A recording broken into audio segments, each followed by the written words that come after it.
you can see here anteriorly runs the gastroduodenal artery, branches of this, okay, branches of the gastroduodenal artery. You have the pancreaticoduodenal artery running in front of it. Okay, this diagram will be more in detail. So here the upper border of the head is in contact with the first part of the duodenum, upper border, whereas the anterior surface here you have the transverse colon, then you have the coils of the jejunum overlapping the almost near the lower border,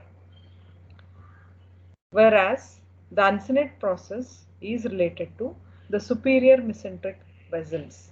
So here you have the superior mesenteric artery to the left and the vein to the right.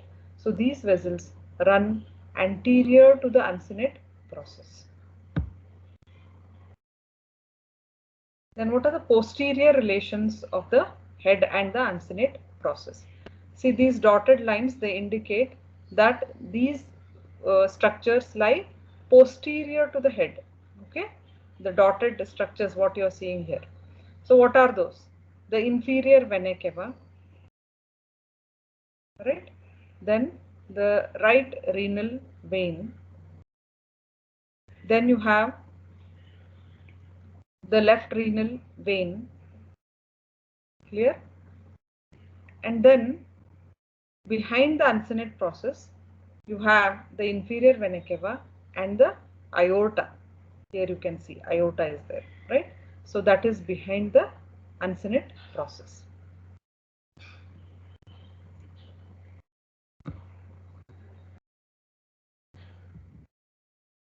So you can, one more diagram is there. See, in this pancreas, main thing is for all the parts you have to know the relations, and you have to draw different diagrams for all the relations. If you draw in one only, it won't come accurate for you. If you are very much accurate drawing all the parts together, you can draw it, but you will miss so many things in that. Clear? So better is for different parts you draw different diagrams, anterior and posterior. Here you can see the bile duct running posterior to this head, and then the right crus of the diaphragm, part of it lies behind the head. Clear? And this is uncinate process. I told you aorta lies behind the uncinate process.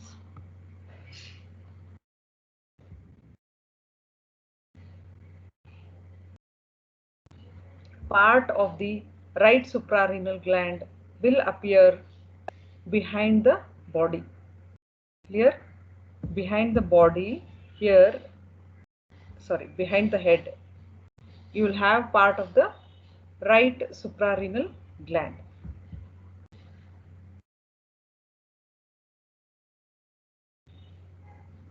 Here, what are the other important posterior relations? You can see here the superior mesenteric, sorry, that will come anteriorly, okay? Superior mesenteric vein and the artery, they will come anteriorly. Then you can see there are anastomosis between the arteries of the foregut and the midgut. In the concavity between the duodenum and the pancreas, you can see branches of the celiac trunk and branches of superior mesenteric artery. So which are those branches? The celiac trunk will give rise to hepatic artery. Clear? This hepatic artery will give a branch, that is gastroduodenal artery. This gastroduodenal will have different branches again. Gastroduodenal. Clear? So it has to supply duodenum and also the stomach. So branches related to duodenum are pancreaticoduodenal arteries. You can see here. Here these two.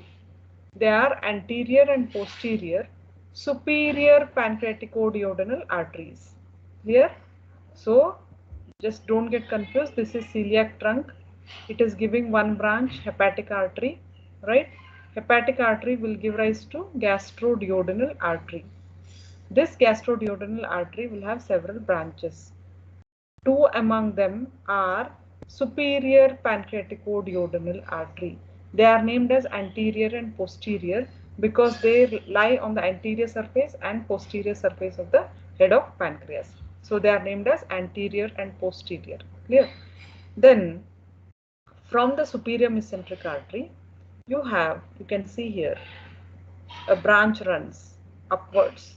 These are inferior pancreaticoduodenal arteries. Clear? Usually a single artery will be there that will divide into anterior and posterior. Clear? So you have the inferior pancreaticoduodenal arteries.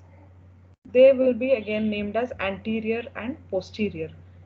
So these anastomosis, they are found on the anterior and posterior surfaces of head of the pancreas. Clear? They supply both the duodenum as well as the head of the pancreas. So these are anterior and posterior relations. Now, neck. What is neck? Is it so well defined? It is just arbitrarily defined. Okay, we just define it arbitrarily. There is no like this part is the constriction is there. Usually what is neck for any organ, for anywhere you see a small constricted region will be called as neck, but in pancreas we don't have like that. A small a region where the formation of portal vein occurs. Clear? So here behind the neck you will see the formation of the portal vein. So where the formation occurs, no, that region is called as neck. You can see here neck. For the anterior surface you have the pylorus of the stomach in front. Clear? Anterior surface is related to pylorus of the stomach, whereas posterior surface of the neck is related to the splenic vein and superior mesenteric vein join together and form the portal vein. So here in the next diagram you can see here, this is the portal vein formation here. Clear? A small dotted arrow is seen. If you can make out here, this vein is there. This is the splenic vein. It is joining with the superior mesenteric vein here, and there is formation of the portal vein. So the region where the portal vein is formed behind this part of the pancreas, behind this part of pancreas is called as the neck of the pancreas. Body. Next coming to body of the pancreas. See, body is prismoid in shape. See this. It is prismoid in shape.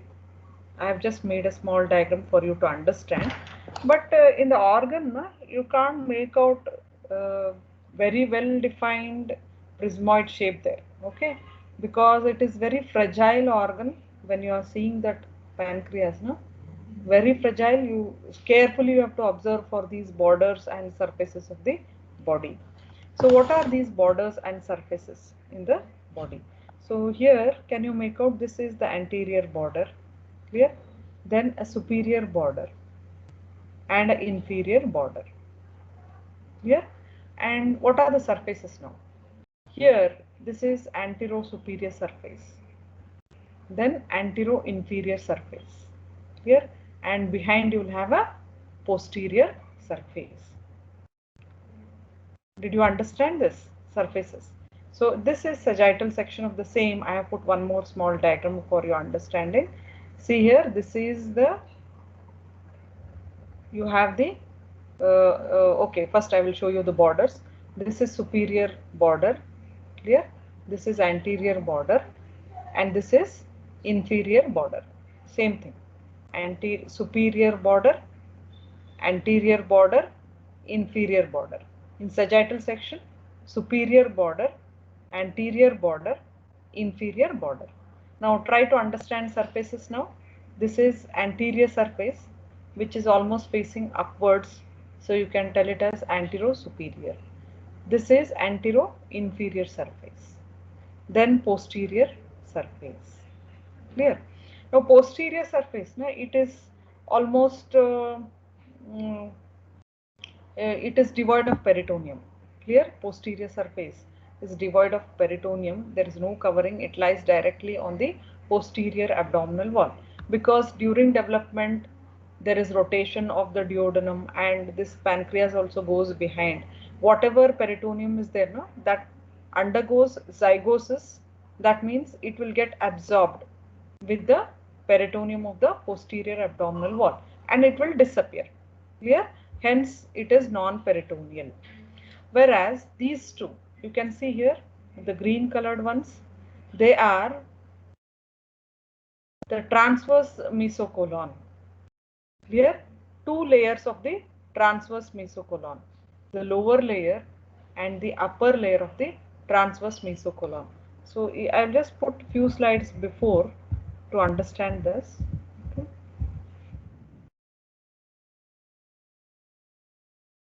See here. So what is all this? This is all greater omentum, right? The arrow is pointing towards greater omentum. Then it is covering this. Okay, here. This is all greater omentum, right? Then you have the transverse colon here, and you have the root of the transverse mesocolon. These two layers. What I am referring is these two layers. That is what is shown in the next diagram. Okay, these two layers are shown in the next diagram. They will be covering this surface of the pancreas. Only it covers the anterosuperior and anteroinferior surfaces of pancreas.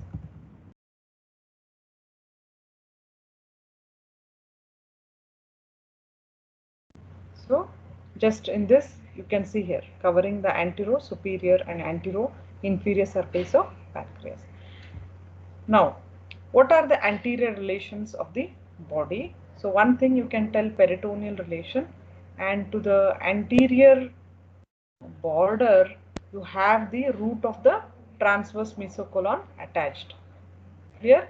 Root of the transverse mesocolon will be attached to the anterior border.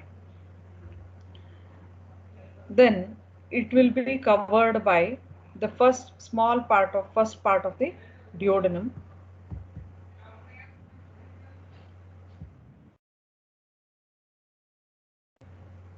and in front you will have the stomach, right? Stomach, which will come in the anterior part of the pancreas. Then I'll skip this slide, already explained. Posterior relations. So see these dotted lines, whatever posterior relations are seen. Left crus of the diaphragm, then you have again the abdominal aorta, and branches of that you have the superior mesenteric artery, origin of the superior mesenteric artery. Then you have left suprarenal gland, splenic vein related posteriorly. Then you have the left renal vein, right? All these are the posterior relations of the or you can tell they lie behind the body of the pancreas. So borders, see here. Now again when I give you the organ during dissection, no, when we give the organs, how to identify these borders? If this organ is left behind with some of the vessels, it's easy to identify. Otherwise it is very difficult to identify which is which border, which surface. Clear? So hence when we remove this pancreas, we remove with the certain vessels left behind. What are those? So one thing is the anterior border is related, or it is giving attachment to the root of the transverse mesocolon. Two layers are there, superior and inferior layers of the root of transverse mesocolon. Then the superior border of the pancreas, that is the body of pancreas, will be related to the tortuous splenic artery. Clear? The splenic artery will be running at the superior border. So when the organ is given, just try to identify the splenic artery which runs on the, a small groove will be there on the superior border, a small groove for the splenic artery. Then the origin of celiac trunk sometimes we may find at superior border. Just to the right of the origin of superior border, origin of celiac trunk, you will be finding a small elevation called as tuber omentale. Here it's a part of body only. Then on the posterior surface you will be finding the splenic vein running. Clear? Splenic vein will be running on the posterior surface. So just try to identify the splenic artery and splenic vein. Then it's easy for you to identify the borders and surfaces. Then inferior border, this is inferior border. Below that you will find the duodenojejunal flexure and coils of jejunum. And if you go more towards the left, you will find the tail of the pancreas. The tail is related to, so here I think tail, relation of the tail, you can see here it is related or it lies between the two layers of glenorenal ligament. So many times this will be asked to you. Does it reach the hilum of spleen? It won't reach, okay? It will not reach the hilum. It won't touch the spleen. Just remember this. We asked you so many times. You failed to answer this question. It just lies between the two layers of glenorenal ligament. Along with it, it carries the splenic artery.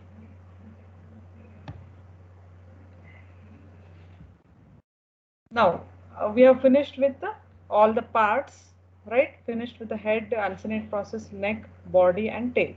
Now we'll move on to the duct system of the pancreas. Clear? So what is the duct system? Here we find there are two ducts. Clear? One main pancreatic duct is there. This is the main pancreatic duct. Clear? Main pancreatic duct. This one, it's very long here, right? This one. And there will be an accessory pancreatic duct. Accessory pancreatic duct may be there, not always, may be there. Now, how does and where does it open? So you all know the extrahepatic biliary apparatus formed between by the right and left hepatic ducts. It joins with the cystic duct to form the bile duct. The bile duct travels and it travels and reaches the second part of duodenum. Clear? They both, that is the bile duct and the main pancreatic duct, are surrounded by sphincters, sphincter of Oddi. They both of them join together within the wall of the duodenum. Here, within the wall of the duodenum, both the ducts join together. That is the bile duct and main pancreatic duct join together, and a common opening is found in the second part of duodenum at the major duodenal papillae. Clear? Major duodenal papillae is found 10 centimeters distal to the pyloric end of the stomach. So this is, there will be a elevation in the second posteromedial wall of second part of duodenum. Clear? You just cut open the duodenum second part, find out, this is what is shown in the diagram. A small elevation is seen. Clear? That is major duodenal papilla. Over that you see the opening of this common bile duct and pancreatic duct in common. They open in common. This has got clinical significance. So we stress here, there is common opening. Clear? Now, if there is an accessory duct, where does it open? It opens in the posteromedial wall of duodenum, second part of duodenum, 2 centimeters proximal to the opening of main duct. Okay, proximal to this. Why it opens proximal, I will tell you later. It is because of developmental origin. Clear? So it opens on the minor duodenal papillae, 2 centimeters proximal to the major papillae.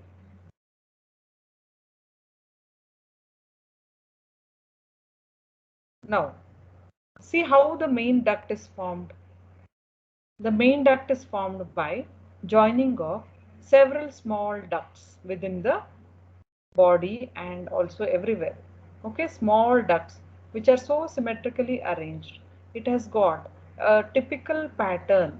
Okay, these small ducts have got typical pattern, that is herringbone pattern. Herringbone pattern. So what is that herringbone pattern? See this. This is called herringbone pattern of ducts. Okay, this is called herringbone pattern of the ducts. So you can see here the opening. How do they join? They are joining in the wall. See, this is the muscle coat of the duodenum. This is the mucosa of the duodenum, right? So within the wall only they are joining, not outside the wall or inside the mucosa. They pierce separately and they join. Where they are joining, that will be little dilated. That is called the ampulla. Here, ampulla. It is called the ampulla, this part, and then they open at the papilla. Next, we'll move on to arterial supply of the pancreas. Already I told you few branches, right? Branches from gastroduodenal. They are the nothing but your superior pancreaticoduodenal, and here from the superior mesenteric you have the inferior pancreaticoduodenal. They supply the head and the uncinate process. Then we have branches from splenic artery here. This is the tortuosplenic artery that gives off branches here. Can you see here? These are all the branches from the splenic artery. They all supply the body and also the tail of the pancreas. Now sometimes a large artery may be seen. Yes, one is there here. One large artery may be there coming from a splenic artery here, that is called arteria pancreatica magna. So if this comes, this is nothing but branch from splenic artery only. Clear? This will replace these small branches then. If at all a large artery comes here, no, it will replace these small branches and supply the pancreas. Venous drainage. So here the veins join, and you can see here the superior mesenteric vein. They will all join, and small veins from the pancreas, they all join with the superior mesenteric vein. Clear? They drain into superior mesenteric vein and ultimately into the portal vein. This diagram is your posterior part. That is why it is reversed. Okay, as seen from behind it is. Lymphatic drainage. So here you have pancreaticoduodenal nodes, pyloric nodes. At certain levels, you have different nodes located. So you have the nodes for the body, superior pancreatic nodes. Then you have the inferior pancreatic nodes related to the upper and lower borders, and you have the superior mesenteric nodes. At the root of mesentery you have. So all these ultimately they will drain into the gastric nodes.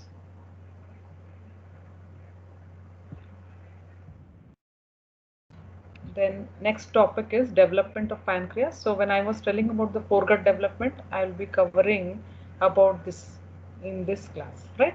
So development of pancreas. So we all know from the foregut two diverticulums arise. One diverticulum is the hepatic diverticulum, right? So, and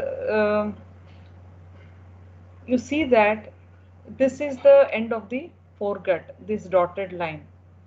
It indicates the end of the foregut. Now, there is one diverticulum arising from the dorsal surface of this foregut, that is called dorsal pancreatic bud. This is little bit proximal to this junction. Okay. Okay, junction of foregut and midgut. It is a bit proximal, somewhere here it will arise. There is one more bud arising, ventral bud, which is seen on the ventral surface of the duodenum. Clear? Ventral bud. This ventral bud is at the junction of the foregut and midgut. Clear? Now, this ventral bud and dorsal bud is here. Now, you all know duodenum undergoes rotation clockwise, right? It undergoes rotation. When it undergoes rotation to 90 degrees, what will happen to the ventral bud? What will happen? It is here. When the duodenum is undergoing rotation, what will happen to ventral bud? It goes behind, right? So the next diagram is showing here. The ventral bud goes behind. It runs behind, clear? And it appears on the posterior-medial side of the duodenum. So here this is your dorsal bud, this is the ventral bud. Dorsal bud will appear little as if it is more anterior now because of rotation of the duodenum. Now what will happen is both the buds will fuse together. Here both the buds, they fuse together. You can see in this both the buds are fusing, right? And they form one mass. So what are the derivatives here? The ventral bud will give rise to a small portion of pancreas. Clear? Which are those portions? Lower part of the head and the uncinate process. Is it clear? Lower part of the head of pancreas and the uncinate process are derived from the ventral bud. Whereas dorsal bud will give rise to the upper part of head along with the tuber omentale, the body of the pancreas and the tail of the pancreas. So now you can see that major portion of pancreas is derived from the dorsal bud, right? Now, so this is the complete formation of the pancreas. Now you should know what about the duct system of pancreas, how it is derived. Look here, both these buds will have their separate ducts initially. Clear? So a duct of the dorsal bud, a duct of the ventral bud. Now, when they are fusing, a small cross communication appears between these two buds. Clear? A small cross communication appears, an oblique communication appears between the ducts of dorsal and ventral buds. So you can see here, this is the small oblique communication. Now after this, how the final duct is formed. Finally, the duct of the pancreas, main pancreatic duct, is formed by the distal portion of the dorsal bud, okay, distal portion of the duct of dorsal bud, the cross communication or the oblique communication, and then the proximal part of the ventral bud. Is it clear? So this is the formation of the main pancreatic duct. I will repeat again. The distal part of the duct of dorsal bud, the oblique communication, and then the proximal part of the ventral duct of ventral bud. This will give rise to the main pancreatic duct. Clear? What happens to this part now?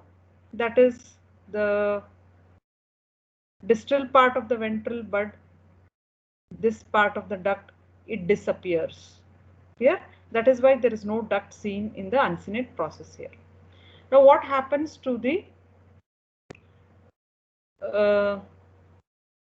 proximal part of the dorsal duct?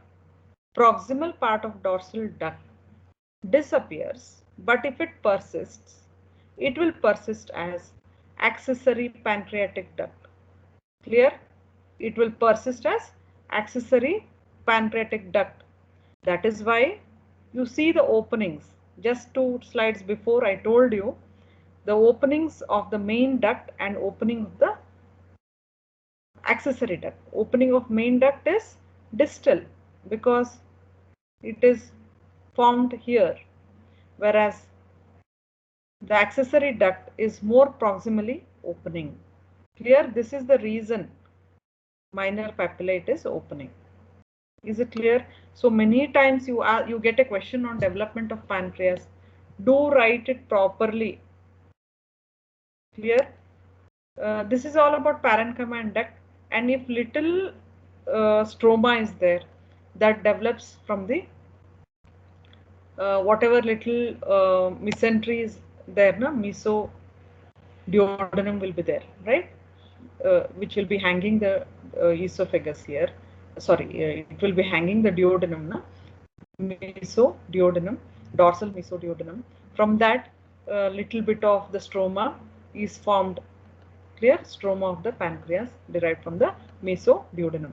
So remember this. Clear? You so many times you get question on development of pancreas.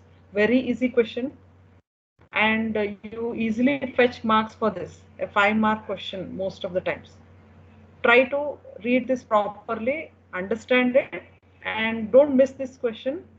You try to answer it properly, not in 1 or 2 lines. You have to tell the rotation of duodenum. First, initial buds. What happens after duodenum rotates? What is the position of the buds? Then they fuse. Then parts derived from each bud.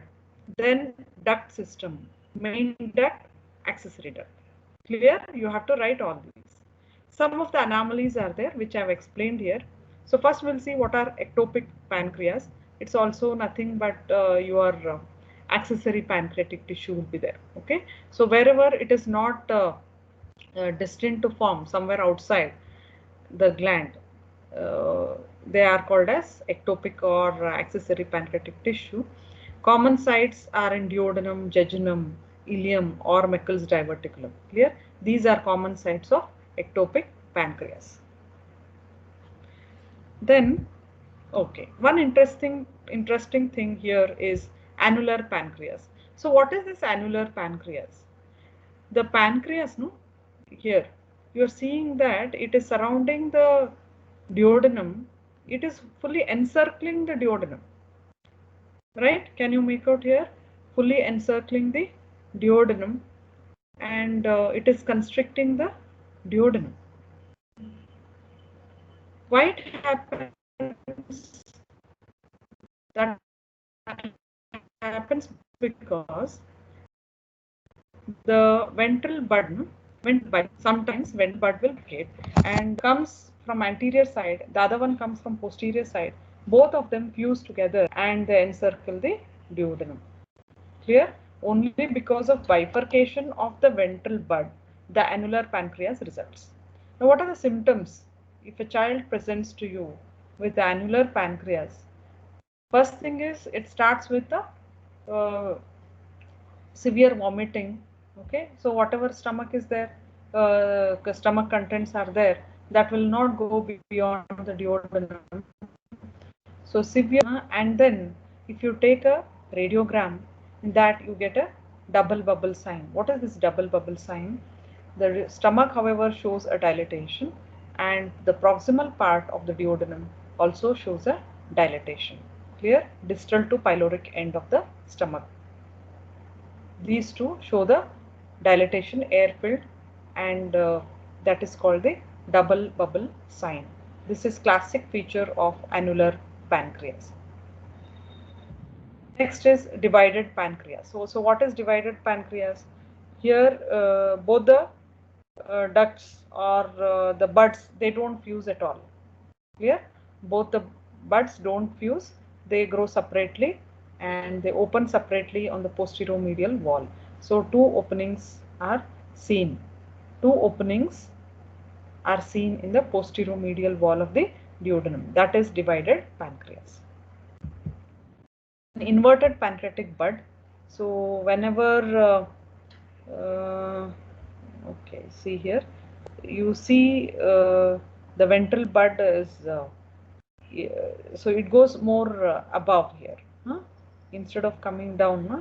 It goes above, and you see the openings here. What happens? This is normal pancreas.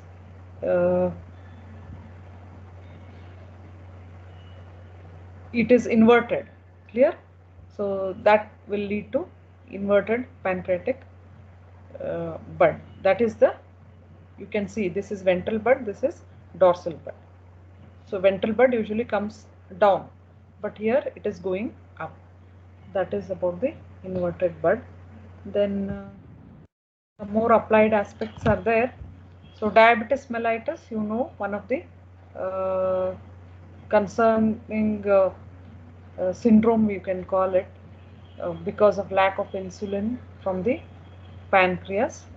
Then surgically, here one is the carcinoma of the pancreas, which is very common in old age. Here, common in old age, and head is the common site for carcinoma. It leads to obstructive jaundice. Why it leads to obstructive jaundice? Can any one of you answer? Unmute it and answer. You know what is obstructive jaundice? Hepatic duct is blocked. Good. The bile duct will be blocked. The main bile duct, no, that will be blocked, and a retrograde, whatever bile is there, no, that will be stored, or it appears in the, it is there in liver only. It is not drained because the you see that the pancreas is obstructing the whatever flow is there, no, it will be obstructed by the carcinoma tissue. Clear? That in turn will lead to portal vein, ascites, all that. Then pancreas is affected by mumps also. So many times mumps is what? It's a viral disease. It may affect salivary gland here. That is why you get a mumps whenever mumps is there in a child, may present with the salivary gland enlargement, the parotid enlargement. You would have seen some children. Then second organ affected is the pancreas, mumps pancreatitis, and the third organ affected is mumps orchitis. Mumps orchitis is testis is going to be infected. Clear? These are infections. Then sometimes the pancreas may have a cyst, may undergo a cyst formation, which is usually due to a trauma, blunt trauma. Clear? Sometimes a blunt trauma to the abdomen may lead into a pancreatic cyst. Then a pseudocyst. This all will be taught in surgery. This is more for you actually. Then pancreatitis. Now here, before I end, I want to just read out. I couldn't put a slide for you. I'll just read out a case history. You need to answer this. Okay, just listen to me. A 30-year-old man is admitted to the hospital for severe constant abdominal pain with nausea and vomiting since the previous day. Okay, so what he is telling is male, 30 years old, severe constant abdominal pain since with nausea, vomiting. Clear?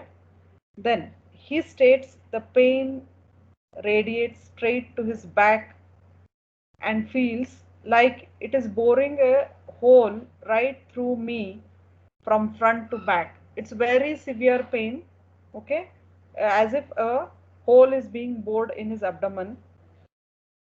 No other medical problems, but if you take history there, no, he has history of 1 or 2 6-packs of beer each weekend. So he is taking alcoholic. He denies diarrhea or fever. There is no fever, no diarrhea. And when you do the investigation, his serum amylase level and lipase levels are elevated. So see the history, and little of the markers are given, amylase level and you have the lipase level are elevated. So can anyone answer what is the probable diagnosis? It is not carcinoma. It is just one day history is there.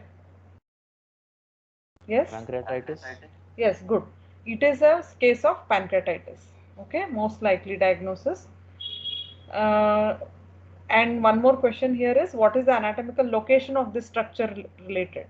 Where it is located?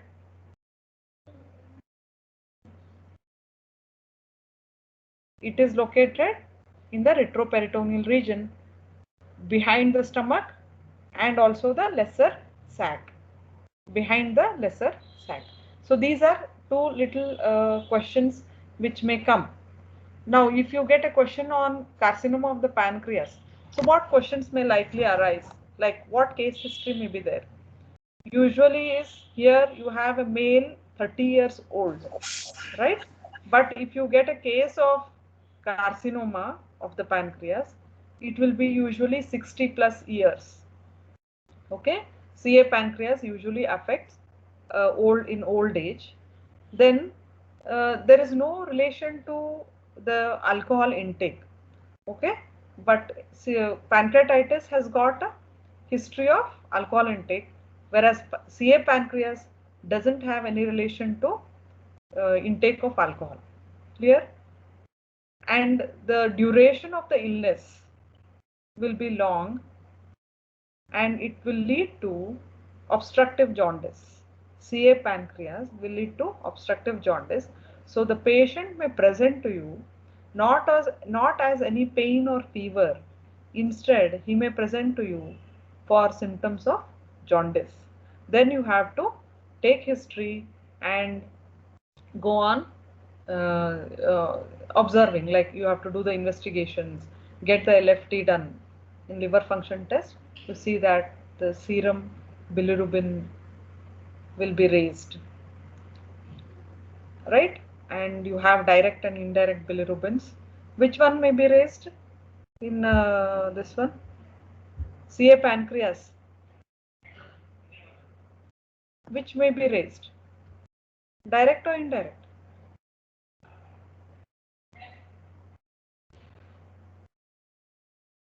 Yes?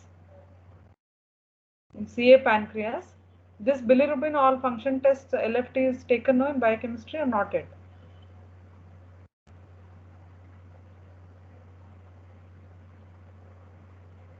Don't know? Read that and you can answer me in the next class. In CA pancreas, what happens to bilirubin levels? And which one? Yes, direct will be raised, right? Direct bilirubin will be raised because it is obstructive kind, right? Indirect is related to what? Maybe the drugs, right? There is no obstruction in the indirect raised. Maybe intake of several doses of any drugs, especially chronic intake of paracetamol, no? Paracetamol, chronic intake. Usually it shows a higher bilirubin level. Indirect bilirubin levels will be raised. That will raise the indirect bilirubin. Okay. Now this is few little only I have discussed about applied aspects. So many things are there related to pancreas. I will try to take some more case histories and share with you. Okay. And any doubts?